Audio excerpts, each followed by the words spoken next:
নাইটে আমার প্রায় 400 টাকার মতো খরচ হয়ে গেছে। মানে এদিকের মানুষজন যদি বের হইতে চায় তাহলে এই পানির ভিতর দিয়ে তাদের বের হওয়া লাগবে, এতটা পানিবন্দি হয়ে গেছে এরা। ভেন্ডি বলতে ঢেঁড়স, যার এলাকায় যা বলে আমরা ঢেঁড়সও বলি, ভেন্ডিও বলি।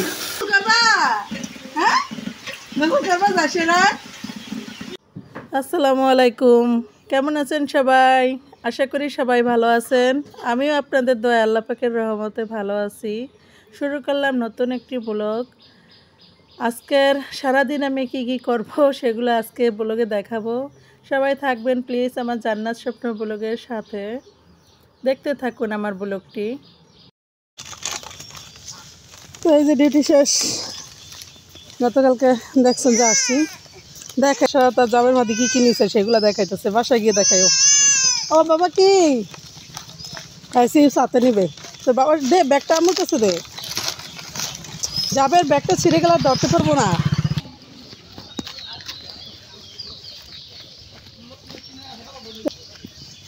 বাসায় রওনা দিছি, অনেক কিছু কিনে নিছে ওরা।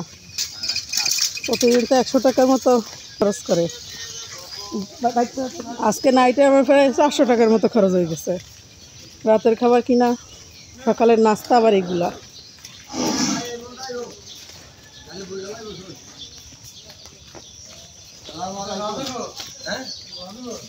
গরু নিয়ে গেলাম ভিডিও করে।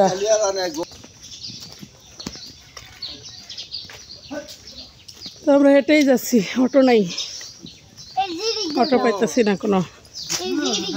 না দিক দেখলে কি না,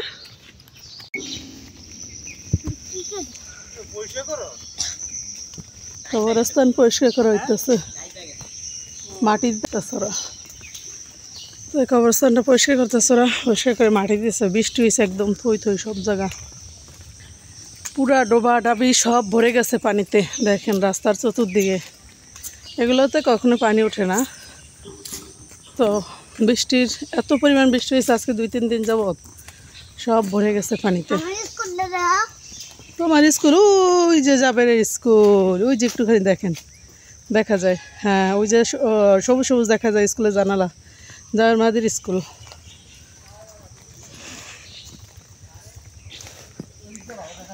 হ্যাঁ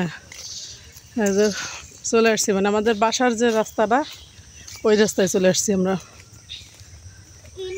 এই যে জাবের মাদির স্কুল, এই দেখা যায় স্কুল, মানে একটুখানি দেখা যায়, আরটা ওই যে গাছের ইতে পড়ছে।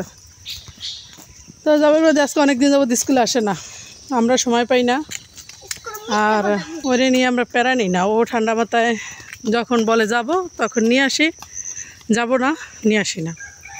কারণ টিচাররা বলে দিছে যে ওর বয়স কম, একেবারে বয়স কম, ও এখন পর্যন্ত স্কুলে পড়ার মতো না। তো যেহেতু ভর্তি করছেন, আস্তে আস্তে আসা যাওয়া করুক, যতটুকু শিখে তাতেই হবে। তো আমার ছেলে মাশাআল্লাহ ও পড়ার প্রতি আগ্রহ আছে, কিন্তু আমরাই সুযোগ পাই না। তারপরে ইদানিং একটু বসাইতেছি, ওর বাবারে বলছি যে তুমি একটু চেষ্টা করে ওরে বসানোর, আমি তো বিভিন্ন কাজে ব্যস্ত থাকি, তো তুমি একটু বসাইও, এই আর কি। আজকে নাইট ডিউটি শেষ, এখন আবার কয়েকদিন ডিউটি নেই আমার। তো এই কয়েকদিন স্কুল মাদ্রাসা বন্ধ দিবে 2 তারিখে, 3 তারিখে বন্ধ দিবে। তো 2 তারিখে বিকাল ওরা আনতে বলছো, ওখানে আবার যাবে আপনাদের ভাই, গিয়ে ওরে নিয়ে আসবে। এখানে একটা বেলপাতা হয়েছে, এটাতে প্রচুর মাছ উঠে যখন পাতে। এই সমস্ত বাড়িঘর দেখেন পানিবন্দি হয়ে গেছে, কারণ এরা বেরোইতে হলে পানি দিয়ে বের হওয়া লাগবে, এমন অবস্থা। দেখাই আপনাদের একটু, এদিক দেয় যে দেখেন কী পরিমাণ পানি। মানে এদিকের মানুষজন যদি বের হইতে চায় তাহলে এই পানির ভিতর দিয়ে তাদের বের হওয়া লাগবে, এতটা পানিবন্দি হয়ে গেছে এরা। আমাদেরটা এখনও ভালো আছে, আমাদের রাস্তা। আর 2 দিন যদি বৃষ্টি হয় এরকম, তাইলে আমরাও পানি দিয়ে বেরোয়া লাগবে। নাইট করে আসছি, এমনিতেই শরীর ভালো না, কারণ রাত্রেও তেমন একটা ঘুমানো হয় নাই। আপনাদের বাড়িতে একটুও ঘুমায় নেই, সে রাত যত রাত রুগী আসছে সজাগ, তারপরে লাইফ চলছে, এই জন্য সজাগ, মানে সে একটু ঘুমায় নেই। আমার মনে হয় 1 ঘন্টাও ঘুমায় নেই। আমরা তো মাসেলের একটু যাও ঘুমাইছি, কিন্তু আপনাদের ভাই কোনো ঘুমাই নেই। তারপর আমি রাগ হয়েছি যে কেন ঘুমাও না তুমি, তুমি কি ঘুমাইতে চাও না রাতে? বাড়িতে এসে তো এখন মনে করেন সারাক্ষণ শুধু জিমাবে আর জিমাবে। ওই দেখেন তার বাবার এসে মাথায় নিয়ে নিছে। বাপ ছেলের এই দেখেন দুষ্টামি, দেখেন কিভাবে তার ছেলের এসে মাথায় নিয়ে নিছে। তো বাসায় এসে পৌঁছায় গেছি এখন বাসায় পৌঁছায় রান্নাবান্না বসায় দিচ্ছি, কারণ যত শরীর খারাপই থাক রান্নাবান্না তো করা লাগবে, কারণ রান্নাবান্না না করলে বাচ্চাদের নিয়ে আবার কী খাবো। তো এখানে একদম খুব শর্টকাটভাবে আমি রান্না করতেছি আজকে, তেমন বেশি কিছু রান্না করব না। ভেন্ডি ভাজি করব, ভেন্ডি বলতে ঢেঁড়স ভাজি করব, আর সাথে যে বাসায় কিছু তরকারি ছিল, কী যেন একটু পটল ছিল, ওই দিন রান্না করছিলাম পটল বেগুন দিয়ে মাছ দিয়ে। তো আপনাদের ভাইয়া বলছে খুবই মজা হয়েছে, তো এই জন্য ভাবলাম যে আজকে যেহেতু একটু পটল বেগুন আছে মাছও আছে, তাহলে এইভাবে একটু আবার রান্না করি। ওই দিন যেরকম রান্না করছি আজকে একটু এরকমই রান্না করে নিলাম, একটু বেগুন আর একটু পটল ভাজি করে মাছ ভাজি করে তারপর এটা রান্না করে নিলাম। বাইরে অনেক বৃষ্টি হয়, প্রচুর বৃষ্টি, তো ভাবতেছি আজকে বৃষ্টিতেই গোসল করবো মা ছেলে। তো দেখি কতক্ষণ বৃষ্টি থাকে, গোসল করা যায়। যদি বৃষ্টিতে গোসল করি অবশ্যই দেখতে পাবেন আপনারা। ভাত হয়ে গেছে প্রায়। এখানে ভেন্ডি ভাজি বসায় দিচ্ছি। ভেন্ডি বলতে ঢেঁড়স, যার এলাকায় যা বলে, আমরা ঢেঁড়সও বলি ভেন্ডিও বলি।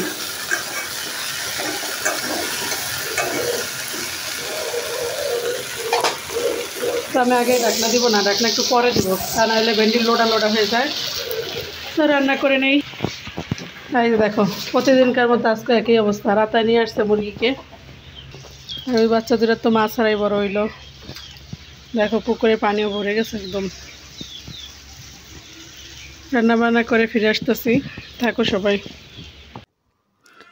রান্নাবান্না শেষ, চলে আসলাম মা ছেলে মিলে ছাদে একটু গোসল করতে। একটু টিপ বৃষ্টি পড়ে, তো আমি চাইছিলাম যে বৃষ্টিতে গোসল করব না, কিন্তু জাবের মাহাদি তো নাছরবান্দা, ও যেহেতু শুনছে একবার যে ছাদে গোসল করব, এখন তো উঠেই ছাড়বে। তো ওরে নিয়ে একটু ছাদে উঠলাম। ও বলতেছে আম্মু একটু নাচানাচি করি আমরা, তো ওরে আমি আবার একটু ধরেই করলাম, যাতে ও একটু আনন্দ পায়, যেহেতু আনন্দ পাওয়ার জন্য ছাদে আসছে গোসল করার জন্য। তো এদিক দিয়ে আমি আবার আপনাদের ভাইয়াকে বলতে আছি যে এগুলো পরিষ্কার করা লাগবে, পরিষ্কার না করলে এই জায়গাটা তাইলে কেমন যেন হয়ে যায়, বৃষ্টি পড়লে আরও ময়লা হয়ে যাবে। তো পরিষ্কার করলে একটু বাচ্চারা সুন্দরভাবে একটু গোসল করতে পারবে, কারণ জোনায়েদও আসবে, কালকেই জোনায়েদ আসবে। তো জোনায়েদ আসলে জোনায়েদ একটু খেলতে পারবে সবাই মিলে, কারণ এখন তার লাউ নাই গাছে। তো যদি কেটে ফেলি পরিষ্কার করি তাহলে সবাই মিলে আনন্দ করতে পারবো। এদিক দিয়ে জাসারা তোর বাবার কোলে বসে খুব খুশি। তো আজকে আর ভিডিওটা বেশি বড় করব না, তা যে পর্যন্তই। ভালো থাকবেন সবাই আবার জান্নাত স্বপ্ন ব্লগের সাথে থাকবেন।